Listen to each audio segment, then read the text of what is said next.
6வது கொஸ்டின் 7வது கொஸ்டின் 6 முடிச்சவங்க 7 போயிடலாம். அதுதான் 2 கொஸ்டின் எழுதி போட்டேன். இப்போ இதுக்கு சொல்யூஷன். இது வந்து பார்த்தீங்கன்னா கியூப்ல இருக்கு. அப்போ 3வது ஃபார்முலா நமக்கு தெரியும் n × n + 1/2 ஹோல் ஸ்கொயர் இதான் யூஸ் பண்ணுவோம்.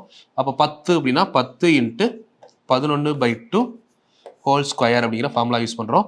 2வது இப்போ கேன்சல் பண்ணிங்கன்னா 5 5 2 10 5 × 11 எவ்வளோ 55 ஸ்கொயர். நம்ம ஆல்ரெடி ஸ்கொயருக்கு ஒரு ஷார்ட்கட் சொன்னேன், ஞாபகம் இருக்கா? ஒரு நம்பர் 5ல் முடிஞ்சா ஸ்கொயர் பண்ணுறப்போ என்ன பண்ணணும், இந்த மாதிரி அந்த 5க்கு பதிலாக 25 போடணும். முதல் இருக்க நம்பரை அடுத்த நம்பரோட பெருக்கணும். அப்போ 6 5 எவ்வளோ 30. So answer 3025. இந்த மாதிரி ஷார்ட்கட்டுமே நான் அடிக்கடி உள்ள சொல்கிறேன். பட் அது முன்னாடி யூஸ் பண்ணதை கரெக்டாக யூஸ் பண்ணிங்கன்னா இதெல்லாம் நீங்கள் ரொம்ப ஈஸியாக பண்ணிட்டு போயிடலாம். சரிங்களா? இது ஞாபகம் இருக்கா உங்களுக்கு? 5 ஸ்கொயர் சொல்லியிருப்பேன் பாருங்க. இப்போ இதே மாதிரி இப்போ 75 ஸ்கொயர் ஷார்ட்கட்டில் சொல்லியிருக்கேன், ஞாபகம் இருக்கா? 75 ஸ்கொயர்னா லாஸ்ட் நம்பர் 5ல் முடிஞ்சா என்ன பண்ணணும் 25. அதுக்கு முன்னாடி இருக்க நம்பரை அடுத்த நம்பரோட பெருக்கணும். 8 7 56 56 25. இப்போ 95 ஸ்கொயர் அப்படின்னா 25 தான் வரும். 9க்கு அடுத்த நம்பர் 10 அப்போ 90 25.